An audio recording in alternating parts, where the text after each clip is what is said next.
This is Monocle on Fashion, a show on Monocle Radio offering exclusive insights and global perspectives on the fashion industry. I'm Natalie Theodosi, your host and Monocle's fashion director. This week, we're bringing you an intimate, in-depth conversation with footwear designer Jennifer Chamandi, recorded live from the apartment, Jennifer's sleek office-cum-showroom. Sat by the apartment's cozy black and white lounge, we took a trip down memory lane with Jennifer, who looked back at her entrepreneurial journey, going from working on high-energy trading floors in her native Beirut and later in London, to deciding to leave her finance years behind her and start her eponymous footwear label. Her story is proof of the resilience and determination it takes to make it as an independent fashion designer, and it dispels the myth of overnight success. To achieve a successful launch, she attended weekend footwear design courses, she learned Italian just to be able to pitch to the artisans she wanted to work with, and she presented to some department store buyers countless times before getting them to place an order. I still remember the miniature office she started from a decade ago, presenting her now signature Eye of the Needle designs, which feature a strap that threads through her stiletto pumps. Today, the Eye of the Needle heels, which also happen to be unbelievably comfortable, are still at the heart of the collections. But Jennifer has also expanded her repertoire to boots, moccasins, elegant ballet flats, and intricate clutch bags. The brand still says at some best-in-class retailers around the world, but also has its own thriving direct-to-consumer business, both online and at the apartment, where women can book an appointment, try on shoes in the brand's whimsical, all-pink shoe closet, and also place bespoke orders. The apartment has also turned into a space where customers, fellow creatives, and friends of the brand can get together for poetry readings, book clubs, sound healings, or live podcast recordings like this one. At a time when the fashion industry seems to be going mainstream, Jennifer has foresight and an acute understanding that real luxury is about intimacy and privacy. We speak about her professional journey, her definition of modern luxury, and so much more in this episode. Let's hear directly from Jennifer Chamandi.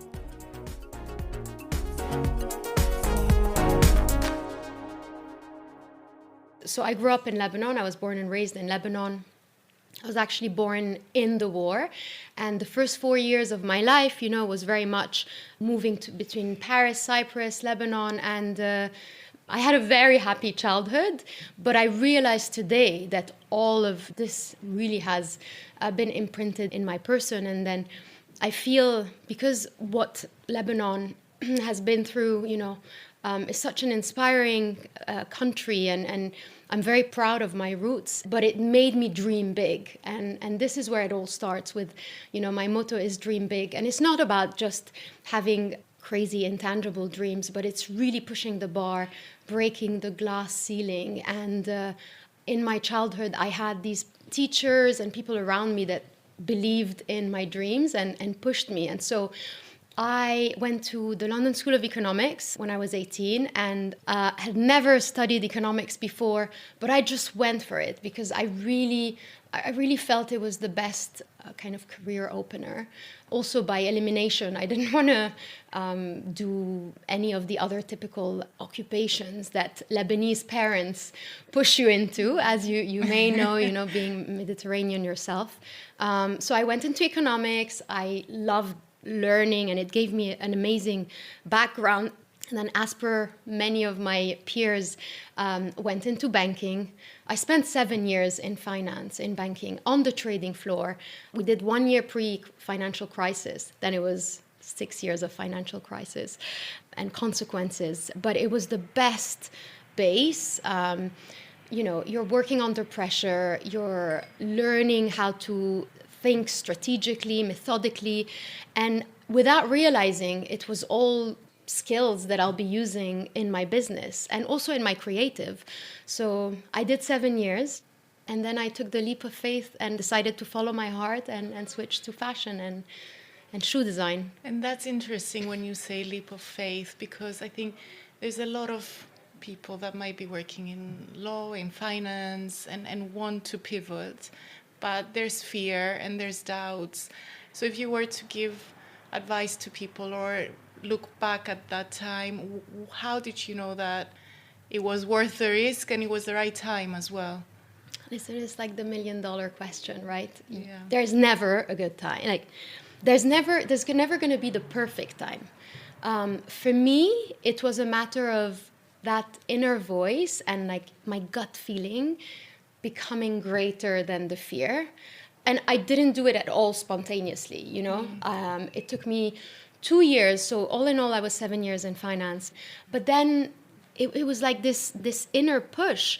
And I said to myself, you know, I am a perfectionist by nature, and also being in such an incredible, safe environment, being banking, it was hard to make the decision. But I thought to myself, I'll do it, I'll follow it. And if I fail, I'll always go back to banking. You know, it's something that I had.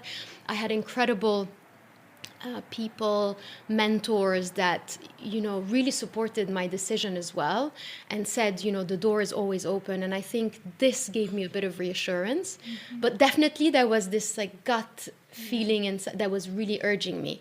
Now, I say, you know, I didn't do it spontaneously. I did it very methodically, which is something I learned in banking.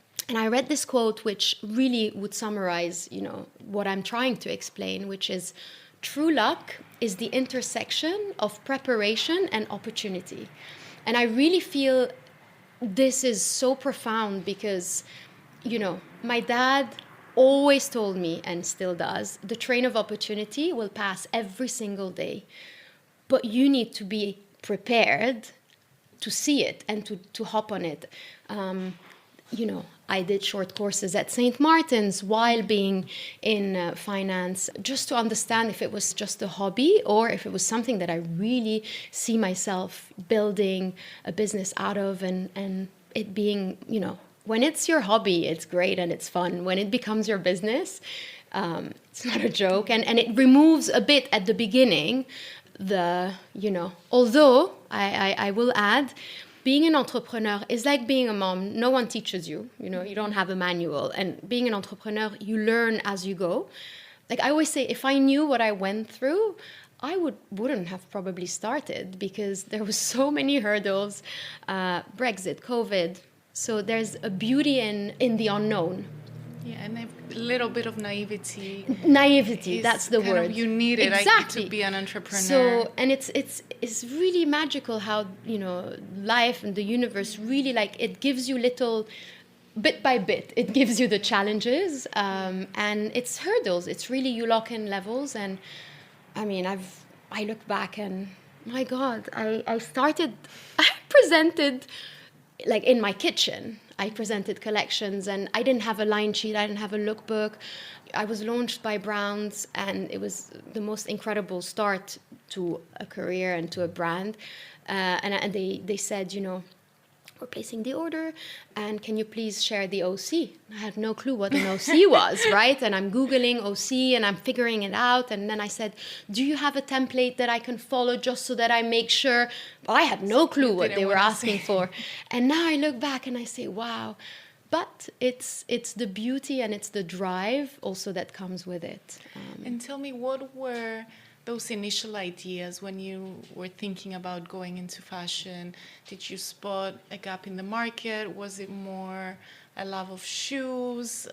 What made you kind of launch Jennifer Chamandi with your signature heel and focusing on shoes? So it was always shoes. So I loved fashion. My mom used to buy, I mean, still does, the Elle magazine, the French Elle magazine, and they had the best curation. I remember, you know, flipping through the pages, and it was always shoes. And I recall very vividly, I was about 8 years old in my mother's shoe closet, which she kept impeccably. And I would try her shoes on. It was a, pair of heels, and I really felt in my power. I felt powerful, I felt confident. And I would tell her, oh, I recite better my poems, I can study better in heels. And I remember realizing what a powerful tool it is. You know, shoes are much more than fashion. It's almost like it changes your whole posture, it changes the way you carry yourself, your energy changes. So it's really like a transformation rather than just, you know, fashion. So it started with shoes, and I do call shoes the mathematics of fashion because they are so technical, and I'm a nerd at heart. You know, I love the technicality of shoes. And then the eye of the needle, so the signature in the heel is called the eye of the needle. So it comes from French. A stiletto in French is called talon aiguille, which means literally needle heel. And I'm someone very classic in terms of like the vision and like what I wanted to do. You know, I like timeless elegance. I wanted something classic that has longevity, but I needed kind of that distinctive feature, like a DNA, right? A bit like the red sole of Louboutin. You know, I was in banking when, you know, he was taking over the world, and he was such an inspiration. And I kept thinking to myself, if we have 10 black stilettos, how can we identify the Jennifer Chamandi stiletto? Because, you know, obviously there's the red sole, and otherwise, you know, and I recall saying I would love men to identify, because women are often very well versed and educated in fashion, but I would love the men to recognize, like everyone to recognize. And it was sort of an aha moment, but not, because when I did, and this is where I go back to being prepared and having done all these courses, because at St. Martin's, I started by doing the very, very, very like basic, it's called shoe design. It was short courses every Saturday. Mind you, I was Monday to Friday in the bank working like 12, 14 hours. And then I would go Saturday, and it was just such an escape. And it was from 10 to 4, and we had the best teachers. So it was the teachers teaching the full degree, teaching those short courses. And it was 5 weeks. And I remember we had to design a collection, to draw it, and then to make one shoe out of it. And I remember all my sketches, and I still have my first sketch. It was a strap that goes around the heel. And then fast forward, I did more short courses, footwear summer school, when I decided to take the leap of faith at the London College of Fashion. But I went back to that time, and I said, okay, anyone can put a strap around the heel. How do you fix it? How do you... And shoes are really like engineering. The heel is the foundation of the shoe. It supports the weight. It supports your entire, you know, center of gravity. So by doing a hole in the heel is a bit naive, you know, to go back to that word. But I went to my manufacturer at that time. We were already talking, and I said, right, this is my vision. This, you know, do a hole in the heel, have a strap that goes through the hole that fixes the shoe into the... And it was a bit of a very far-fetched, but he believed in the vision. And after 8 months of prototyping, the first shoe came about, and the eye of the needle was born, and we received a patent on the heel from the UK Patent Office, the US Patent Office, and it's an incredible recognition, because it's very hard in fashion to receive patents, but because there was this functionality to it. Yeah. That's quite interesting, because you do speak a lot about instinct and having like this love of shoes from early on, but there is the technical element and the practicality. I mean, and so I have to ask you how important that was, and the element of comfort that we are missing in a lot of shoes in the market. And I mean, I can testify, I've been in the shoes for an hour and I have felt nothing. So thank you. How important was it also to accept from the creative vision to consider those factors and to make sure that from day one you were offering quality and comfort and something that was really technologically advanced? So again, I always say I'm a woman designing for women, so I know where it pinches. I wore heels all my career. I probably started wearing heels when I was 16. My mom bought me my first pair, and it was a very kind of barely there sandal, which I loved. And I remember, especially, I have a wide foot, so I always felt, you know, shoes or stilettos would pinch, but I love being in high heels. I'm a stiletto girl at heart.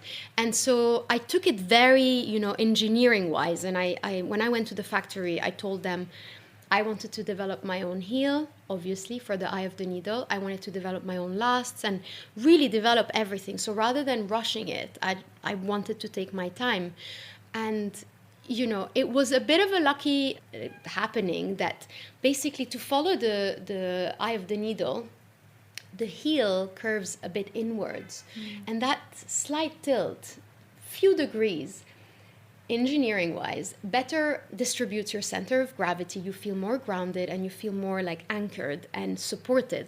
So I started understanding all of these little tweaks that you can do to a shoe. But initially I felt I had huge imposter syndrome when I started. And, I've always been a top of my class, A++ student. And I do this switch where I know pretty much not nothing because I studied, right? I did the courses, I learned Italian, to be able to speak with my factory. So I really learned, and I read that, the more you learn, the more you earn. Not, financially, but like really you earn like this knowledge and you're able to do more and expand better.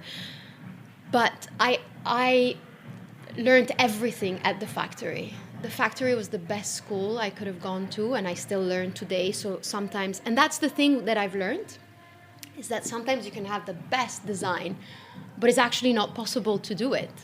And talk about finding the right factory, because Yes. any designer that I speak to, that's the hardest part, and also getting them to agree to support the younger brand that's not going to have the numbers of an LVMH house.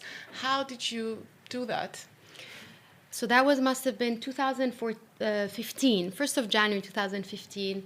I decided to, embark on this journey. And obviously, a manufacturer is like the beating heart of a brand. So I Googled, I realized that shoemaking was in 4 hubs: Milan, Venice, Florence, and Bologna. There are others, but these were the 4 main. And me being practical and like my finance brain, I was like, what's the easiest hub to get to? It was Milan, daily flights, if not many flights a day. And so I really focused on that. And then I narrowed down to 2 factories. And the reason why I say that is because I always say that, I love connecting the dots, right? But you can only do it backwards, like Steve Jobs says. Because today, had I gone to the other factory, they shut down after COVID. Mm-hmm. So that was luck, right? It was like my gut feeling guided me towards one. But I sent an email, which I read not long ago, and it really sounds like a midlife crisis, right? I mean, how can you tell in a small email in English, and that was, they didn't speak English, that it's my passion, that is in my blood, and it's in, and it sounded, after 7 years in banking, I decided to follow my heart, and it really sounds, and I didn't get a response. So then I called, and the brother of my manufacturer answers, and he says, my brother makes those decisions of taking a new brand, and he doesn't speak English, not one word. I said, fine, I'll call back. And that's it. That was my new mission. I learned every single day. I learned for 4 months. I was taking intensive courses, listening, and I translated my business plan and vision into Italian. And I called back and I said, I'm ready to present in Italian. And he told me that it was this moment that made him see me, because he said no twice before. And that's also the beauty, is that rejection, obviously, they say it's protection or redirection, but sometimes it's to really align you to your path. I had to learn Italian, otherwise I wouldn't have, right? If he had said yes. And Italian today is such a superpower in the shoemaking world, in the village where, it's like a small village, but it's like the top, it's the best village in the world for shoemaking in Milan. And it's such a superpower and a plus. But had I not had this rejection, I wouldn't have learned. So I go there and he says, I have half an hour scheduled for you. We ended up spending the whole day, because he was just so, he saw how methodic I was prepared. I had my business plan. I had thought of, the different heel heights and how the eye of the needle can then be not just limited to a stiletto heel. And I had said, with my contacts, with my networking at the bank, all of these clients that I had access to, And I don't know, I had blabbed my way into it as well, but it was all based on true data. And he said, let's start. And finding the right partner, the right manufacturer, I mean, it's like having a second husband, right? Like I speak to my manufacturer every single day, few times a day. And, you know, there needs to be such a synergy and almost like a symbiose, right? Because I have the vision, but he's the one that's translating it, right? And I have a very particular vision and DNA, so it really had to gel. I was very, very lucky. It's a family, 3 generation.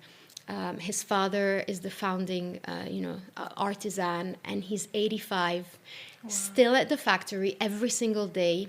So I call my shoes after the craftsmen to honor them on the journey. And the little anecdote also is because when a woman is really in her power and in her full charm and power, in French you say, elle a les hommes à ses pieds, which means like she has the men at her feet. So no pun intended, having the men. But it was really also to honor the craftsmen. And so my first ever shoe was the pump, the classic pump, called the Lorenzo. And Lorenzo's my manufacturer. And our second most like bestseller and classic slingback is called the Vittorio, which is his father.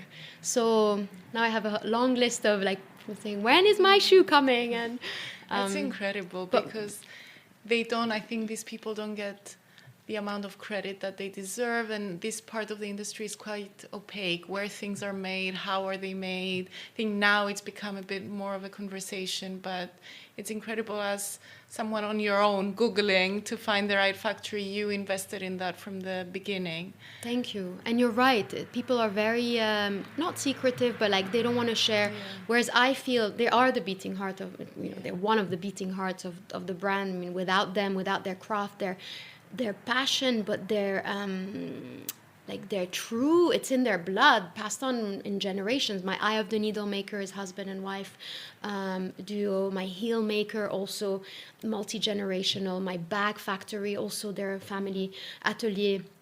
Exceptional people. Without them, the shoe, the Jennifer Chamandi shoe, the eye of the needle would not have seen the day of light. So you the light of day. Have an amazing, the right manufacturing partner, you've got your design and a good quality finished product. What happens after? Because that's a whole other part of the story, and it's interesting because you launched, like you said, Browns kind of snapped up your shoes. I remember Ida Peterson at the time, the buyer, was kind of raving about you. And Holly Rogers. Yeah, but since then, not many brands have achieved the longevity that you have. So talk a little bit about what happens after the product is finalized and how you've managed to set up the business and achieve longevity through things like COVID and Brexit and everything that has come our way since in the last few years. Yeah. Well, the little story is that, and again, to go with, I love to plan, I love to have and I've realized a structure. Now, listen, it's good to have, obviously, your vision, your Northern Star. But between the time I have the eye of the needle kind of almost ready, I actually present to Browns, and they tell me they want to take the collection. 2 weeks after, I discovered I'm pregnant. Now, first scan, the doctor tells me 1 baby, due in December. Browns is launching me in October. Great. Like, I have 2 months to prep. Second scan, a couple of weeks later, we discover it's twins. Identical twins. So, oh my God, they're coming 1 month earlier. And I was like, fine, still I have 1 month. They ended up coming 10 days after I launched the business. And that story alone made me realize, like, even when I say it now, it's good to be organized and have the plan, but life will surprise you. And for me, being a great, in business or even in life, is to be adaptable, right? It's just like how to pivot, right? Something comes. And now Browns launches my brand with 1 year exclusivity, and it was an incredible partnership. I am forever grateful. They're the ones who put me on the map. I've launched with only one style. It was the Lorenzo pump in 6 variations. So again, I think the DNA was everything. The eye of the needle was what took me out of the pack, because it wasn't just obviously aesthetic, it was also functional, and the strap is removable. You can wear it with and without, so it's versatile. But one year I was with Brands, and then Harrods was my second retailer, and then Net-a-Porter came across. And at that time, until very, pretty much halfway through, I was doing all the sales. I was doing the pricing. I was doing the line sheet. I was doing pretty everything, and it's that hustle.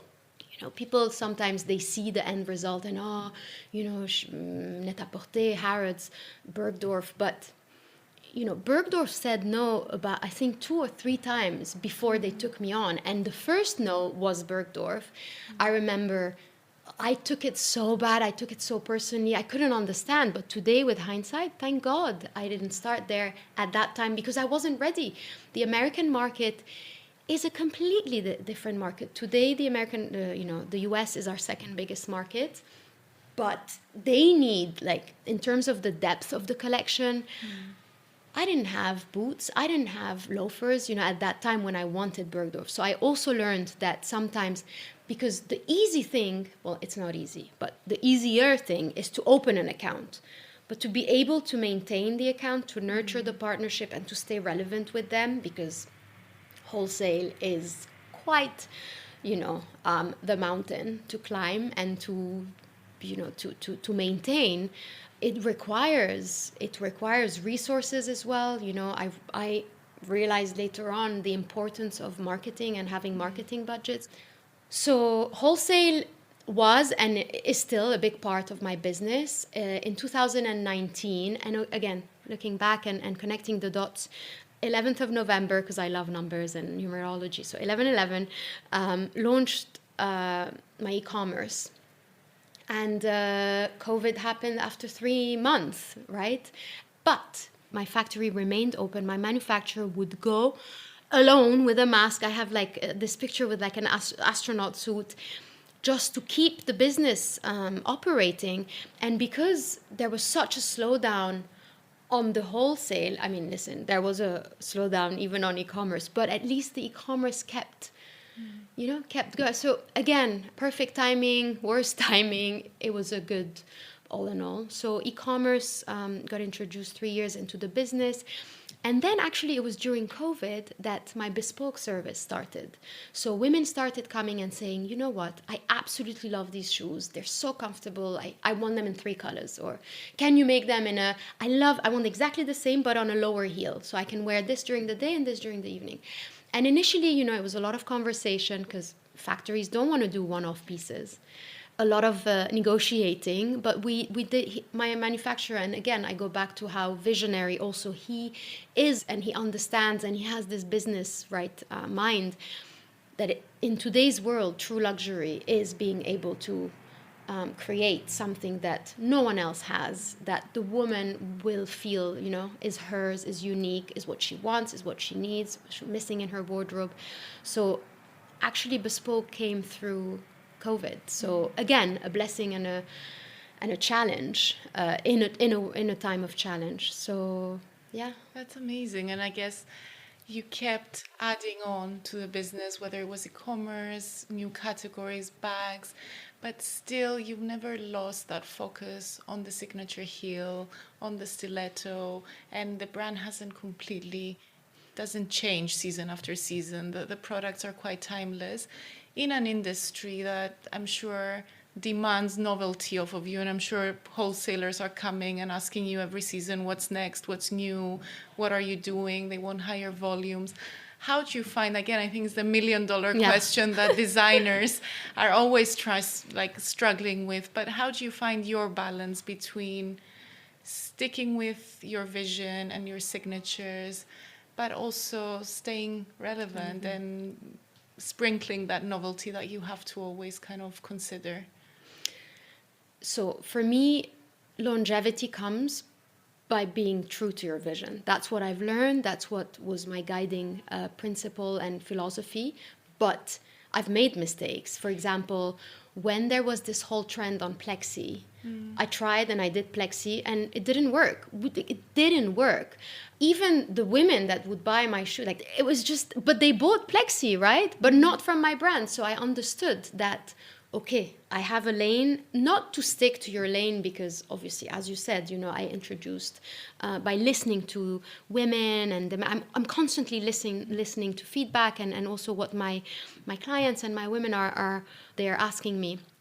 And then on the, striking the balance, is it aligned with my DNA, with my vision, which is timeless elegance, precision chic, mathematical equation. So I've tried things that didn't work, but then I realized that whenever I've kept aligned with the vision and the DNA, this is when it would resonate the most. But it's a constant, I could say even dilemma, right? But because I get a lot asked, how do you know when a trend is going to happen, right? Again, $1 million question. But there are ways, and I may demystify a lot what or tell. But there's this incredible fair called Linea Pelle, for example, which is mainly for shoes and accessories and materials and bags as well. But I go for shoes, and it's twice a year, and I go with my manufacturer and with my right hand at the factory. And together, every single collection starts there. And there, all the suppliers, it's almost like they work with a weather forecast, like a color forecast or material forecast. So you know that what you see will be more or less relevant. But still, then it's getting it right, because you can't do everything, right? So then you have to narrow it down to 2 colors. I always have this thing, 2 colors, 2 neutrals, materials, There's a certain method in my design process. It's interesting because, like you say, it's a balancing act, and I think it's great that you say you can get it wrong sometimes, and you're always kind of trying to decide between what to take on, what's right for you, what's not. And I guess part of the reason why you do get it right is because you do listen to your customers, and you've created this beautiful space as well. So we need to talk about that, because I remember your first showroom, which was really tiny and kind of more startup environment. And then this kind of, I think, encapsulates the evolution of the brand. So tell me why it's important to have a space like that, bring people here, have conversations, as well as kind of that go beyond the product. Tonight is witness and is really the whole reason why this space came about. We say it's called the apartment. It's like the home of the brand, right? But the whole purpose of it was more to be able, we say it's a haven for female creativity and collaboration, having conversations, inspiring conversations. Both Alex and myself, Alex is my PR director, and myself, we're very intellectual, nerds at heart. And, we are constantly thinking, what can we host that is fun, of course, cocktails and shoes, but how can we have interesting topics that would bring together our community of women on a mission? This is what we call them. And they leave here, feeling inspired with something that they've learned or they've, and at the same time, you just have a good time as well. So that was the main purpose of the apartment. But equally, our bespoke, we call it now the bespoke atelier. We wanted a space to be able to host them.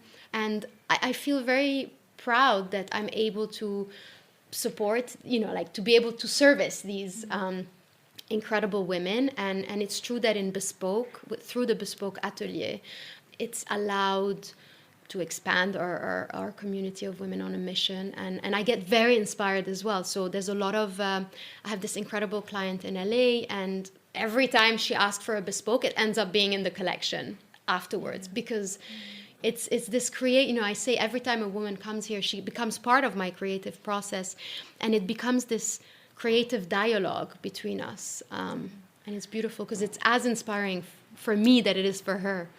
That's really interesting, because usually designers they have a very singular vision, or they're dictating what they think women should wear. I have incredible very different clients approach. with incredible taste. Yeah. I've been so inspired by the bespoke designs. Yeah. And it's also, as you were speaking about the community here and the bespoke services, I keep thinking that it's a time when even luxury has gone mass in some ways, and I feel like we need to reinterpret or reassess what luxury means to us. So I'd be curious to hear what your interpretation is, and if kind of smaller, more intimate gatherings like this, privacy, things that are bespoke, is that kind of where we're heading towards when you look at the luxury market? I think definitely you said all the keywords, right? It's intimacy, exclusive, private, discreet. For me, it's very important, the discretion, it stays, almost what happens here. Maybe stays a little here, less right? logos, a little less shouting. I actually say, the eye of the needle may be a DNA, but it's not a logo, it's a symbol. So again, it's like understated, almost people in the know, they identify the eye of the needle. I feel true luxury, I would say now it's become all about experience, right? It's like, what experience can you give your customer, your client, and it's about building communities, right? And I think this is what we're seeing happening more and more. This is the direction I think it's going to, but definitely this is the direction we are taking. So building the community of, our community of women on a mission. So that's on one. And the other side of luxury is craftsmanship, craftsmanship, quality. I will never jeopardize on quality for pricing purposes or margin purpose. I will never jeopardize the quality, because this is the essence of my brand. The craft in Italy, there's certain techniques that now can be replicated outside of Italy for less. Okay, it takes longer lead time, but there is something about still doing this Italian, in the shoemaking I'm talking about, the Italian craft. I feel keeping this heritage alive is what makes, luxury. It's the role of luxury. So the craft, the quality, the comfort. There is a responsibility now. Like, shoes can no longer be uncomfortable. Like, I refuse. Before we used to be quite, myself included, I would wear shoes and I'd be like, I look good. It looks good with my outfit. But I'm not saying it'll become a sneak. It will never be a flip flop or a sneaker or a loafer. But there are ways to make heels or any shoes more comfortable. So comfort has become a necessity rather than, it just happens. That was Jennifer Chamandi. A big thank you to Jennifer, Alexandra Carello, and the full Jennifer Chamandi team for hosting Monocle on Fashion at the apartment. And that's all for today's show. Make sure you subscribe and stay tuned. We have more big interviews coming next week. Today's episode was produced and edited by Lily Austin. I'm Natalie Theodosi. Thank you so much for listening.